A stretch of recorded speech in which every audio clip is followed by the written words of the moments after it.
Hey, hello everyone, it's J-Funk, and today we're taking a look at Halls of Atonement on a plus 16 level with no affixes. This is one of 4 dungeons that's currently available in the Shadowlands beta build that we have available to us right now. I've been doing a lot of dungeons on my stream recently, and I'm kind of trying to impart that knowledge that I've gained from doing these dungeons onto you. First of all, you're going to see we do this giant pole here. This pole has a lot of different mobs in it. Most importantly, it has Depraved Dark Blades, which we pull at the start, that have a ability called, their only ability that they cast is called Deadly Thrust. It is a frontal cone ability that that has about a 20-yard range. If you get hit by it, it does a lot of damage to you. If you want to stop this cast, you can gouge it. They will not recast this. You can sweep them or stun them. You can knock them back or whatever to stop this cast. But more than likely, you should just look where they're facing. If you can manage to look in this beautiful visual clutter that is on the ground, and not stand in it. Additionally, we have a Depraved Houndmaster. Now the Houndmaster will usually be associated with 2 vicious Gargans in a pole. The Houndmaster will just shoot either the current threat target or the closest, or I think it's mainly the current threat target, but it feels like it's almost like random targets almost that he just chooses to shoot. Additionally, every so often he will leap away and then face a random direction and channel volley, which is a conal attack. You ideally want to crowd control him or like death grip him, paralysis, stun him to cancel this cast, because it is really annoying to deal with. Additionally, every so often he will also cast an uninterruptible cast called Loyal Beast. Again, you probably want to stun him for this, because if Loyal Beast goes off, he will buff the vicious Gargans, give them an enrage buff that makes him do an insane amount of physical damage. Again, you can dispel this with any kind of enrage spell like Soothe or Tranquilizing Shot. Additionally, the vicious Gargans, his little pets, will apply a debuff to the tank. As you see, our tank has 2 stacks of this debuff on my party frames, and once that starts to stack up, it will start to do a lot of damage to the tank. And ideally, you want to focus on the Gargans so that the tank does not die. What else we got going on here? We have a caster, the Depraved Obliterator, which will chain cast Wicked Bolt on the tank or whatever the current highest threat target is, and then every so often we'll cast Curse of Obliteration on a random target. Now, Curse of Obliteration is a curse that you can dispel, but what it does is it applies a 6-second debuff that when it expires will deal damage to targets other than the player it's casted on in an AoE. So if you get targeted with that, make sure to move out so that you don't cleave your friends. Other than that, we're just going to cleave these guys down best we can. There's the rapid fire volley that I was talking about earlier. You want to interrupt that if you can. We're going to chain some more mobs in here. As you can see, Unholy DK is really good in this dungeon because it doesn't have capped AoE. So if you're trying to do Mythic Plus and you want a class that doesn't have capped AoE, make sure to pick that. You see me and Yoda Hunter here are both capped in AoE. Both Hunter and Windwalker Monk have a legendary that converts, that has a uncapped AoE on it, but for the most part, in terms of base skills, we're pretty capped on AoE. We're gonna pull these Gargans and then into this pull. So this is the first shard of Helpius. This has 2 of those casters I was talking about from before, and it has a new caster that will channel Collect Sins on the tank. Now, when the Collect Sins go off, it'll spawn these ads that are called, what are they called? Animated Sins. Additionally, you'll see I get affected by Curse of Obliteration here, so I move out. And we have the main mob in this pull is the Shard of Helpius. Now, the Shard of Helpius will mainly just attack your tank, but every so often he'll do this channel called Thrash. Now, you cannot CC this shard. So what Thrash does, it just does huge pulsing physical damage on the entire party. Now, ideally, you have a defensive up for this because it does a lot of damage. This is on a non-fortified key, and it was already almost killing me every time. Additionally, once Thrash ends, it will spawn a brown circle underneath each player that you want to move out of. If you don't move out of it, it will deal 18k damage to you, which is quite a bit since I only have about 40k HP. So be careful there. Here though, I think we're just trying to get down as many mobs as possible. Additionally, so there's the circles there. Additionally, this other mob here, after it casts Collect Sins, it'll cast a debuff An uninterruptible cast that will put a magical debuff on a random player that does a lot of damage. Ideally, you want to stop that cast or just dispel it when it's over. So here's more thrashes. You see, like, there's a lot of thrashing. Move out of that cast and then move back in. That cast will always happen right after the circles will always appear after the thrash, so make sure you watch out for those and move out.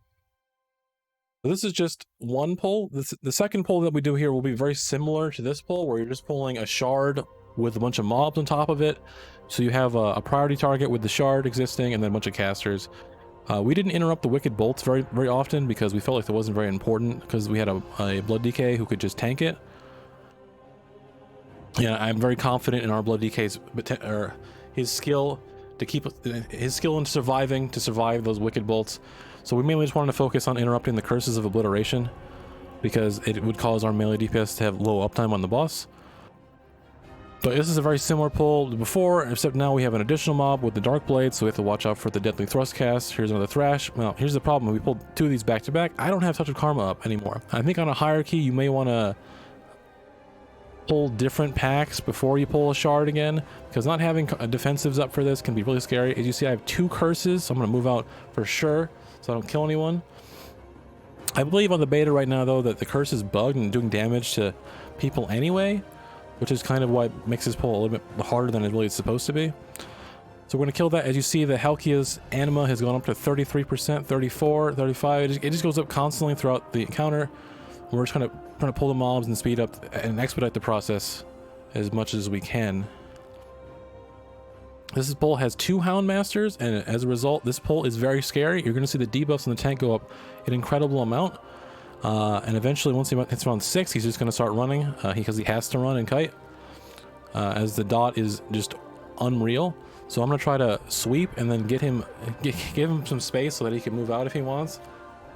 Once he starts kiting, I'm going to use a flying Serp Kick, I think, to slow the mobs, if they weren't already dead. There we go, I slow them. There you go. Utility. Making myself feel useful in these pulls, even though I'm target capped. Alright, now we're going to pull these Groundskeepers. Now, the Groundskeepers don't really do much besides just auto-attack the tank. They're kind of just like fodder mobs. They don't really do a whole lot that you have to worry about as a DPS player. But other than that, just this pull, just interrupt the caster as much as possible. There's a Siphon Life cast, goes off on Nori. Nori's going to dispel himself, because that dot does a lot of damage. Additionally, I use Karma there, and I'm still taking damage. Alright.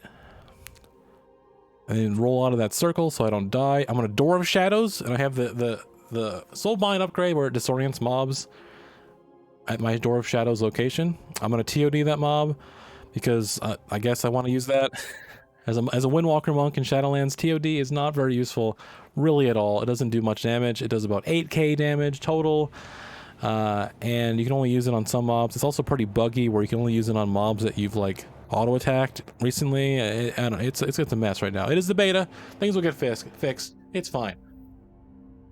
Anyway, we're heading into this last part here. As you can see on that pull, my highest damage was the Whirling Dragon Punch bug that I managed to pull off pretty successfully.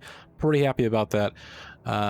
This pull just got more Obliterators, got 2 Gargants, a Houndmaster, and a Dark Blade. So you're seeing a theme here. These are the main mobs in this entire area. We don't really see any new mobs until we kill this, after we kill this first boss here. The first boss being Helpius. We are extremely close to reaching full anima. We'll reach full anima right as all these mobs die, most likely, which is good. Perfect timing. You want to make sure that you basically engage the boss as he hits full anima. So we're going to pull these Obliterators. He's going to kill all the Obliterators, take their anima, and now this is the boss, Helpius. Now Helpius, you're going to see us. Helpius is a interesting encounter. Now you're going to see me die here because we're learning here, okay? Now, what's going to happen is that Helpius' abilities, he has Crumbling Slam. Now, Crumbling Slam is cast on the tank, and it'll do an immense amount of damage, and if you're near the tank, as I demonstrate so neatly here, you will die. So you don't want to stand on the tank as a melee DPS, or as anyone really, with Crumbling Slam. Crumbling Slam will also leave a void zone where it was cast, which also does damage, as we've seen here. Additionally, Helpius will periodically throw this. He'll do like a ranged slam that doesn't have a cast time, but you can pre-move and dodge it. You'll see it there. He did the ranged slam, which leaves more of these void zones on the ground. And you're also probably noticing that he has this red circle around him. Now, you want to remain inside of the red circle, because if you leave the red circle, Helpius will fear you for 8 seconds. Now, it's a magic debuff, so it is dispellable by healers. But once the fear expires, he'll just chain fear you again. So you want to fight in the circle. Now, this isn't all the time. It happens in pulses, so you can stand out for a few seconds to bait that ranged slam outside of the circle potentially, and then move back in. You're going to see our Blood DK, he baits the Crumbling Slam on top of the previous one so that he can save some space. And you're going to see shortly the main mechanic of this fight, Refracted Sunlight. So the boss will create 4 beams on each side of him, and much like Trilliax, he will spin and it'll turn in a direction. Now, like Mythic Trilliax, the boss will periodically decide that he no longer wants to go that direction and go the opposite direction. But as you will see here shortly, the boss decides he doesn't want to move at all, and the beams bug out, and then you can't see them, and then we die. But the whole idea is that you just avoid the beams as best as possible, and try to conserve space, try to move the boss into a safe place so you don't have to dodge the avoid zones on the ground. As you saw, the beams stopped moving there, and as a result, we couldn't see them, and they were invisible, and they killed 2 people. This ends up being a wipe, but it kind of demonstrates the mechanics quite well, I think. Now, we're going to skip forward here, because this is just a slow wipe. We're going to go run back here. Also, there's no checkpoints in this dungeon at all, so if you die, you're at the entrance. Have fun. So this is Helpius again. This is kind of how you're going to do it. You know, we're going to forget that I died in the previous pull. It didn't happen, all right? We learned something. It's not going to happen again, because we never make mistakes more than once, right? Not here. All right, so we're going to damage the boss. Additionally, one thing I forgot to mention is that if you have any pets on this fight, it will I don't know if it's a bug or not right now, but it will just constantly fear those pets out of the circle, even if they are in the circle. So hopefully they fix that up, because that is a bit annoying. You're going to see here, Helpius is like, Trilliax, he turned to the right. We're going to the right now. Oh, man. But hey, we didn't die. That's excellent. Now we're going to keep hitting the boss. And you're probably wondering, what is that purple thing that's coming out of me? That is a weapon enchant called Lightless Force. It just shoots a purple beam in front of me that hits all targets, uncapped AoE on a weapon enchant. It procs pretty often and is really, really strong right now. But other than that, that's the whole fight. The fight's pretty simple. It's just bait the range slam as well, because if you get hit by that as a DPS, it's going to do most of your health. This is only a 16 on a higher key. That's just going to kill you in one hit. So I would if I had feedback for this boss, it would be to like give a cast time on that ability or something, or make it a little bit slower so that you can kind of see it as a range and react to it. Because right now you have to like predict that he's gonna do it and then move as he's casting it, otherwise you're gonna get hit by it, which is kind of an issue. All right, so that boss is dead. We're gonna move in the second boss here. We're gonna pull this 2-pack at the bottom of the stairs here, which is just an Obliterator and a Darkblade. We've already covered those. Additionally, we're gonna pull these new mobs up here, which are themed around this second boss. So let's see here. We'll grip that guy in. So we have a Stone-Borne Reaver and a Stone-Borne Eviscerator. Now the Stone-Borne Reaver is terrifying for tanks. The Stone-Borne Reaver will do this like instant cast tank mechanic that just kind of just murders them. We're pretty sure that it's bugged right now and doing something it's not supposed to, because there's a cast that it does, but you can't track the cast because it has a different spell ID than the name of the cast, and it's very weird.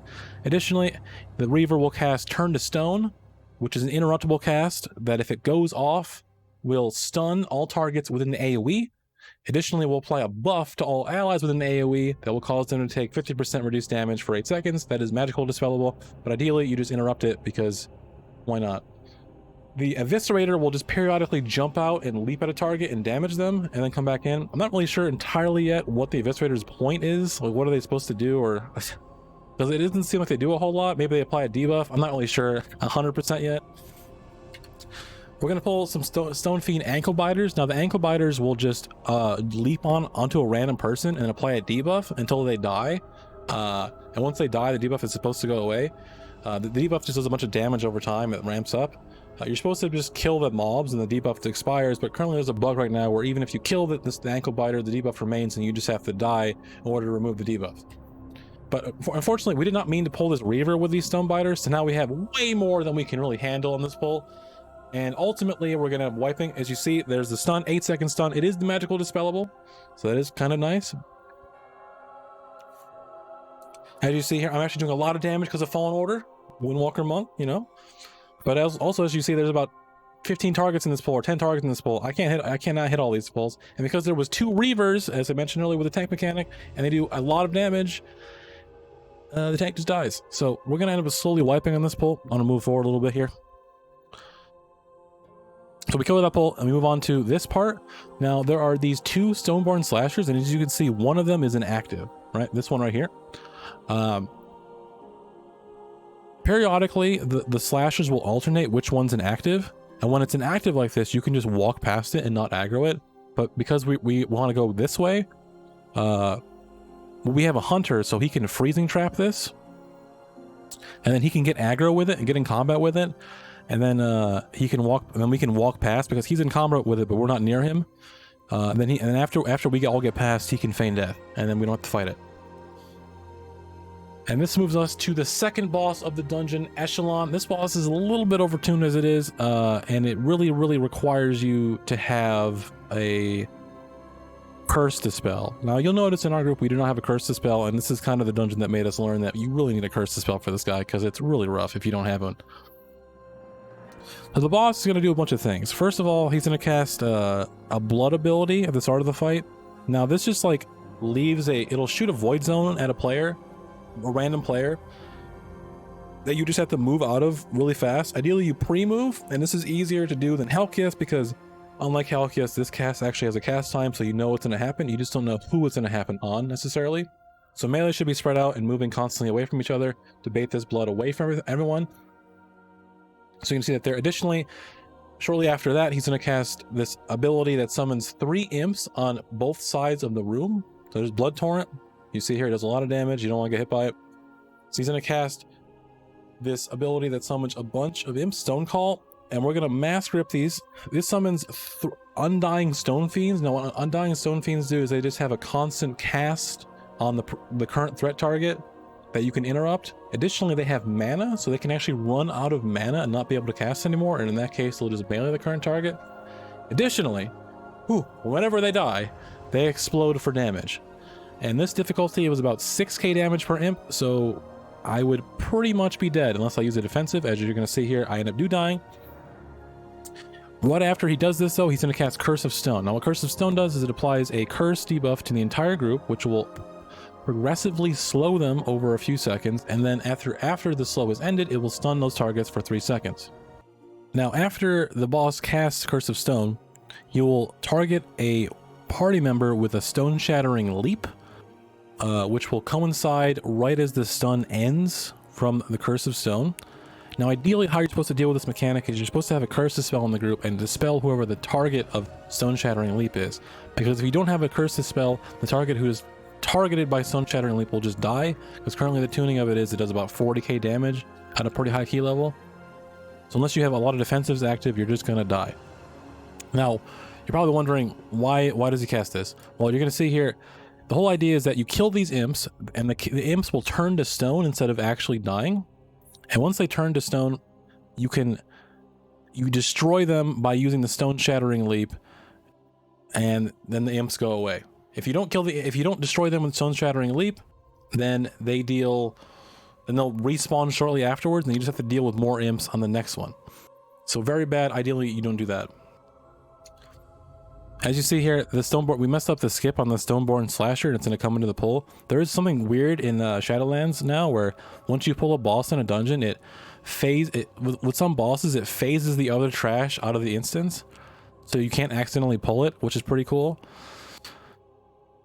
So I guess that's maybe just they intended to do that so that you can't chain pull trash into bosses. You just have to deal with the boss and make the boss difficult, which is kind of neat. So this is going to be a wipe. Because the imp damage was really high. We weren't expecting that imp damage to be so high. So we're going to skip this guy again. At this point, we have lost all of our cooldowns. We're just going to melt him as soon as possible. Here comes Stone Call again. We're going to mass grip, and I'm going to sweep the casts so that we don't get casts go off during our stun. Now you see here, I'm gonna die because I didn't use a defensive here, and all the imps ended up dying while I was stunned. And this is, I could have dodged this if we had a Curse Dispel. The Curse Dispel is going to be super important on this boss in its current state. But other than that, that's kind of the whole fight. You just have to dodge blood torrents and deal with the imps as the fight goes along. It's a pretty cool fight. I ended up liking it. I think it's a little bit overtuned at the moment. But other than that, I think it's fine.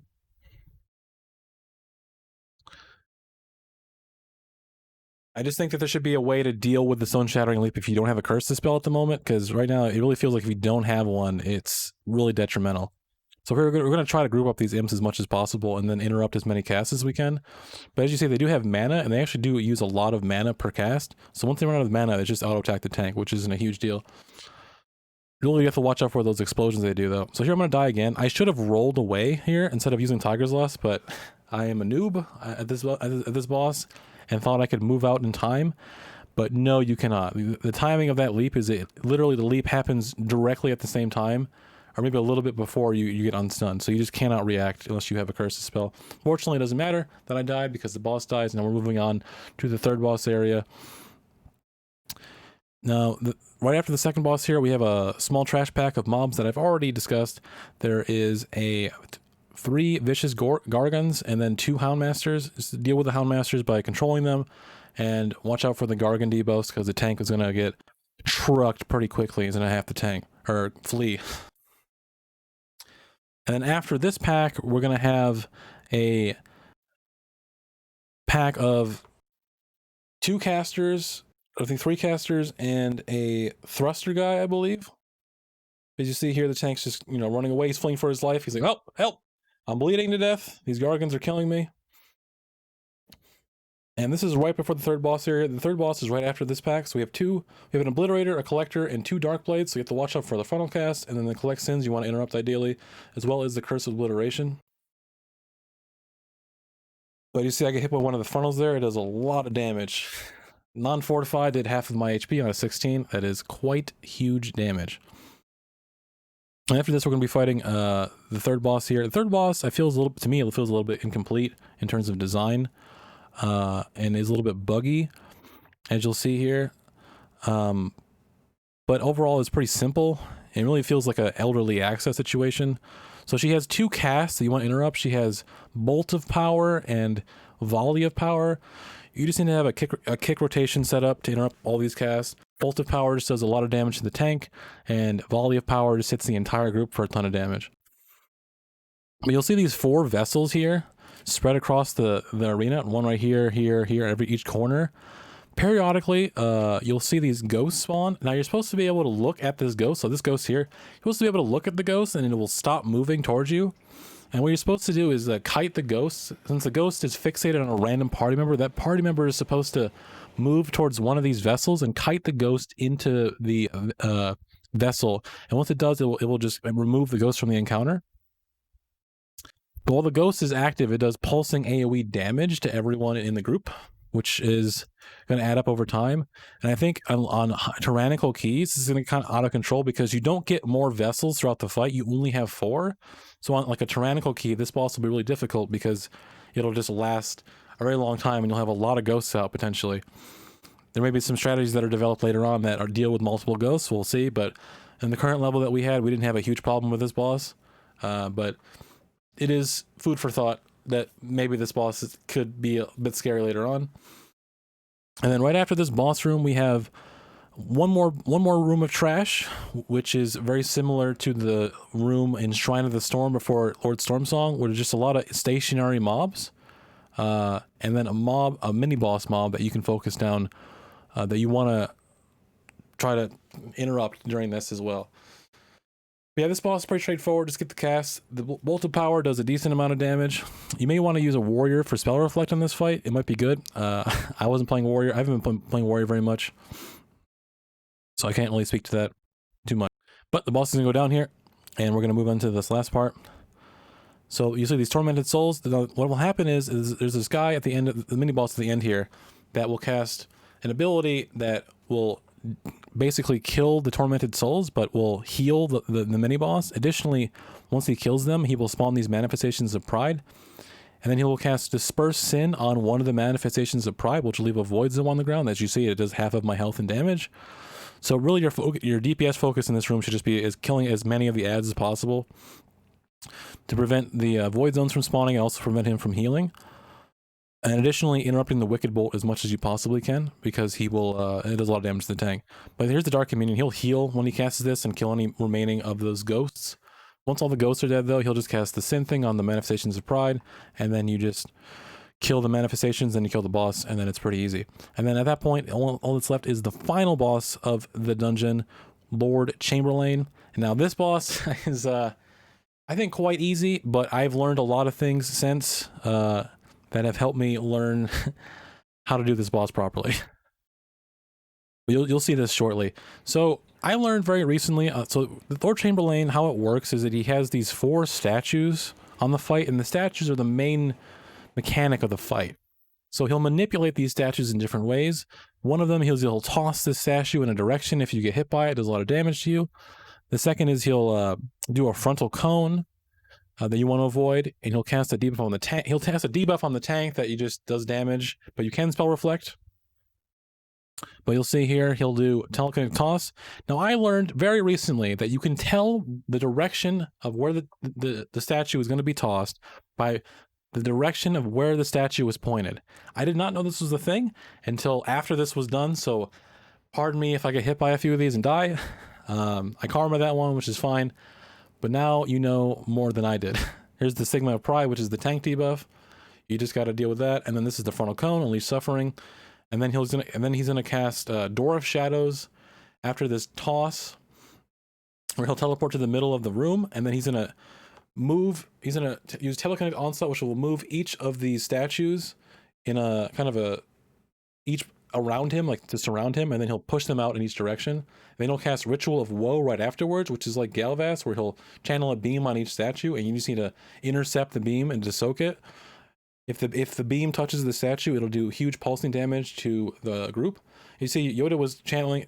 I think this mechanic maybe does a little bit too much damage, because Yoda was sitting in an AMZ and soaking it, and he still ended up dying, which is pretty crazy. There's more toss, but it's pretty much everything. He's going to cast another ability here, Erupting Torment, which is just an AoE cast you move out of. But that's pretty much the whole fight. It's pretty straightforward once you figure out that where the statues are going to go. There I get hit by another one here. Not having a great time on this boss, because I don't know what's going on. But there is a bug right now where you can stand underneath him, as you see our DK tank doing, and you can soak more than one beam as a tank, which is really nice. Because this beam does a lot of damage, that if you can't soak it, it's really scary. That's pretty much it for this boss in this dungeon. I hope you learned as much as I did in this dungeon at all my deaths. Learn from my mistakes. Overall, I think, as you'll see in this video, Unholy DK is really good right now in terms of a DPS, because it's uncapped, and as a Windwalker Monk, I am capped on AoE on a lot of my abilities now.